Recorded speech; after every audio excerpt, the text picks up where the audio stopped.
ಪೋಷಕರೇ ಎಚ್ಚರ ಎಚ್ಚರ ಎಚ್ಚರ. ದಯವಿಟ್ಟು ಈ ಸುದ್ದಿಯನ್ನು ಮಾತ್ರ ನೆಗ್ಲೆಕ್ಟ್ ಮಾಡೋಕ್ಕೆ ಹೋಗಬೇಡಿ. ರಾಜ್ಯದಲ್ಲಿ ಮಕ್ಕಳ ಕಳ್ಳತನ ಮತ್ತು ಮಾರಾಟ ಜಾಲ ಹಬ್ಬಿದೆ. ತುಮಕೂರು ಜಿಲ್ಲೆಯಲ್ಲಿ ಒಂದು ಜಾಲ ಪತ್ತೆಯಾಗಿದೆ. ಪೊಲೀಸರು ಒಟ್ಟು 7 ಆರೋಪಿಗಳನ್ನು ಪ್ರಕರಣಕ್ಕೆ ಸಂಬಂಧಪಟ್ಟಂತೆ ಅರೆಸ್ಟ್ ಮಾಡಿದ್ದಾರೆ. ಹೌದು, ನಾವು ಮಕ್ಕಳು ಅವ್ರ ಪಾಡಿಗೆ ಅವರು ಮನೆ ಅಂಗಳದಲ್ಲಿ ಆಟ ಆಡ್ತಾ ಇದ್ದಾರೆ, ಪಕ್ಕದ ಅಂಗಡಿಗೆ ಹೋಗಿ ಬರ್ತಾರೆ, ಒಬ್ಬೊಬ್ಬರೇ ಓಡಾಡ್ತಾರೆ ಅಂತ ಜಂಬ ಪಟ್ಕೊಳ್ಳುವಂತಹ, ಹೆಮ್ಮೆ ಪಡುವಂತಹ ಸಾಧ್ಯತೆ ಈಗಿಲ್ಲ. ಯಾಕಂದರೆ ಮಕ್ಕಳ ಮೇಲೆ ಎಷ್ಟೇ ನಿಗಾ ವಹಿಸಿದರೂ ಕೂಡ ಅದು ಕಡಿಮೆನೇ. ಯಾಕಂದರೆ ಇವತ್ತು ಮಕ್ಕಳ ಮಾರಾಟ ಜಾಲ ವ್ಯಾಪಿಸಿರುವ ಆತಂಕ ಸೃಷ್ಟಿಯಾಗಿದೆ. ತುಮಕೂರು ಜಿಲ್ಲೆ ಪೊಲೀಸರು ಇಂತಹ ಒಂದು ಭಯಾನಕ ಜಾಲವನ್ನು ಭೇದಿಸಿದ್ದಾರೆ. ಆಸ್ಪತ್ರೆ ಸಿಬ್ಬಂದಿಯು ಈ ಒಂದು ಮಕ್ಕಳ ಕಳ್ಳತನ ಮತ್ತು ಮಾರಾಟದಲ್ಲಿ ಭಾಗಿಯಾಗಿರೋದು ಗೊತ್ತಾಗಿದೆ.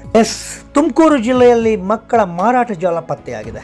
ಮಗುವೊಂದರ ಕಿಡ್ನಾಪ್ ಪ್ರಕರಣ ಬೆನ್ನು ಹತ್ತಿದ ಪೊಲೀಸರಿಗೆ ಮಕ್ಕಳ ಕಳ್ಳತನ ಹಾಗೂ ವ್ಯವಸ್ಥಿತವಾಗಿ ಮಾರಾಟ ನಡೆಸುತ್ತಿದ್ದಂಥ ಒಂದು ಜಾಲ ಸಿಕ್ಕಿಬಿದ್ದಿದೆ.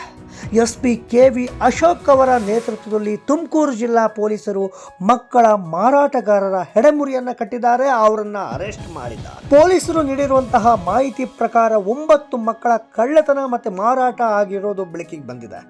5 ಮಕ್ಕಳನ್ನು ರಕ್ಷಿಸಿದ್ದಾರೆ. 1 ಮಗು ಮೃತಪಟ್ಟಿದ್ದು, ಉಳಿದ 3 ಮಕ್ಕಳ ರಕ್ಷಣೆಗೆ ಪೊಲೀಸರು ಕ್ರಮ ಕೈಗೊಂಡಿದ್ದಾರೆ ಅಂತ ತಿಳಿದು ಬಂದಿದೆ. 11 ತಿಂಗಳ ಗಂಡು ಮಗು, 1 ವರ್ಷ 6 ತಿಂಗಳ ಹೆಣ್ಣು ಮಗು, 1 ವರ್ಷ 3 ತಿಂಗಳ ಹೆಣ್ಣು ಮಗು, 2 ವರ್ಷ 6 ತಿಂಗಳ ಗಂಡು ಮಗು ಹಾಗೂ 1 ವರ್ಷ 3 ತಿಂಗಳ ಹೆಣ್ಣು ಮಗು ಸೇರಿ 5 ಮಕ್ಕಳನ್ನು ತುಮಕೂರು ಪೊಲೀಸರು ರಕ್ಷಣೆ ಮಾಡಿದ್ದಾರೆ. ಈ ಮಕ್ಕಳಲ್ಲಿ 1 ಮಗುವನ್ನು ಪೋಷಕರಿಗೆ ನೀಡಿದ್ದಾರೆ.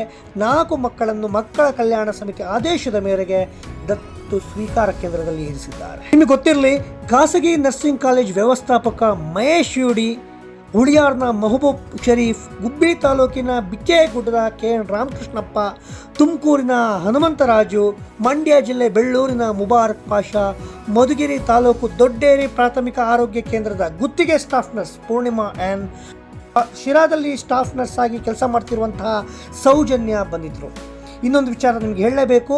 ಈಗ ಏನು ಸ್ಟಾಫ್ ನರ್ಸ್ ಸೌಜನ್ಯ ಅರೆಸ್ಟ್ ಆಗಿದ್ದಾರೋ, ಇವ್ರ ಮೇಲೆ ಭ್ರೂಣ ಹತ್ಯೆ ವಿಚಾರದಲ್ಲೂ ಕೂಡ ಈ ಹಿಂದೆ ಪ್ರಕರಣ ದಾಖಲಾಗಿದ್ದನ್ನು ಗಮನಿಸಬಹುದು ಸ್ನೇಹಿತರೆ. ಇನ್ನು ಈ ಪ್ರಕರಣ ಭೇದಿಸಿದ್ದು ಪೊಲೀಸರು ಒಂದು ರೀತಿ ಸಿನಿಮೆಯ ರೀತಿಯಲ್ಲಿ ಅಂತಲೇ ಹೇಳ್ಬೋದು. ಯಾವುದೋ ಒಂದು ಕಿಡ್ನಾಪ್ ಪ್ರಕರಣವನ್ನು ಬೆನ್ನತ್ತಿದಂಥ ಸಂದರ್ಭದಲ್ಲಿ ಈ ಒಂದು ಮಕ್ಕಳ ಒಂದು ಕಳ್ಳತನ ಮಾರಾಟ ಜಾಲ ಪತ್ತೆಯಾಗಿದೆ. ಗುಬ್ಬಿ ಚನ್ನಬಸವೇಶ್ವರ ದೇವಸ್ಥಾನದ ಬಳಿ ಇತ್ತೀಚೆಗೆ 11 ತಿಂಗಳ ಮಗುವೊಂದು ಅಪಹರಣ ಆಗಿತ್ತು. ಗುಬ್ಬಿ ಠಾಣೆಯಲ್ಲಿ ಈ ಬಗ್ಗೆ ಪ್ರಕರಣ ಕೂಡ ದಾಖಲಾಗಿತ್ತು. ಕೂಡಲೇ ಪೊಲೀಸರು ಕಾರ್ಯಪ್ರವೃತ್ತರಾದರು. ರಾಮಕೃಷ್ಣ ಮತ್ತು ಹನುಮಂತರಾಜು ಎಂಬ 2 ಆರೋಪಿಗಳನ್ನು ಪತ್ತೆ ಮಾಡಿ ಅವರನ್ನು ವಿಚಾರಣೆಗೊಳಪಡಿಸಿದರು. ಆಗ ಒಬ್ಬೊಬ್ಬರೇ ಆರೋಪಿಗಳು ಕಳ್ಳರು ಸಿಕ್ಕಿಬಿದ್ದರು. ಆ ಒಂದು ಜಾಲದ ಜಾಡು ಪೊಲೀಸರಿಗೆ ಸಿಕ್ತು. ಆನಂತರ ಉಳಿದ ಎಲ್ಲ ಆರೋಪಿಗಳನ್ನು ಪೊಲೀಸರು ಅರೆಸ್ಟ್ ಮಾಡಿದರು. ಬಂಧಿತರಿಂದ ಮಾರುತಿ 800 ಕಾರು ಮತ್ತು 50,000 ರೂಪಾಯಿ ನಗದು ಹಣ ಮತ್ತು 4 ಮೊಬೈಲ್ಗಳನ್ನು ಕೂಡ ವಶಪಡಿಸಿಕೊಂಡಿದ್ದಾರೆ. ಇನ್ನೊಂದು ವಿಚಾರ ಹೇಳಲೇಬೇಕು ಸ್ನೇಹಿತರೆ. ಬಂಧಿತ ಆರೋಪಿ ಮಹೇಶ್ ಗರ್ಭಧರಿಸಿರುವಂಥ ಅವಿವಾಹಿತ ಮಹಿಳೆಯರನ್ನು, ಅಂದರೆ ಮದುವೆ ಆಗದೆ ಗರ್ಭಧರಿಸಿರುವಂತಹ ಮಹಿಳೆಯರನ್ನು ಮತ್ತು ಅಕ್ರಮ ಸಂಬಂಧದಿಂದ ಗರ್ಭಧರಿಸಿದವರನ್ನು ಪತ್ತೆ ಮಾಡಿ ಅವರುಗಳಿಂದ ಮಕ್ಕಳನ್ನು ಪಡೆದುಕೊಂಡು ಮಕ್ಕಳಿಲ್ಲದ ದಂಪತಿಗೆ 2 ರಿಂದ 3 ಲಕ್ಷ ರೂಪಾಯಿ ಹಣಕ್ಕೆ ಮಾರಾಟ ಮಾಡ್ತಾ ಇದ್ದ ಅಂತ ತಿಳಿದು ಬಂದಿದೆ. ಜೊತೆಗೆ ಈ ಕೃತ್ಯಕ್ಕೆ ಹುಳಿಯಾರ್ನ ಮೆಹಬೂಬ್ ಪಾಷಾ ಸಹಕರಿಸುತ್ತಿದ್ದ. ಈತನ ಪತ್ನಿ ಹೆಸರಿನಲ್ಲಿ, ಅಂದರೆ ಮೆಹಬೂಬ್ ಪಾಷಾನ ಪತ್ನಿ ಹೆಸರಲ್ಲಿ ಹುಳಿಯಾರ್ನಲ್ಲಿ ಒಂದು ಆಸ್ಪತ್ರೆ ನಡೀತಾ ಇದೆಯಂತೆ. ಜೊತೆಗೆ ಮಗು ಅವಶ್ಯಕತೆ ಇದ್ದ ಮಹಿಳೆಯರನ್ನು ಗರ್ಭಿಣಿಯರೆಂದು ಈ ಆಸ್ಪತ್ರೆಗೆ ದಾಖಲಿಸಿಕೊಂಡು ಜನನ ಪ್ರಮಾಣ ಪತ್ರವನ್ನು ಕೂಡ ಕೊಡುವಂಥ ವ್ಯವಸ್ಥೆಯನ್ನು ಮಾಡಿದ್ರು ಅಂತ ಹೇಳಿ ಪೊಲೀಸ್ ಮಾಹಿತಿಯಿಂದ ತಿಳಿದಿದೆ.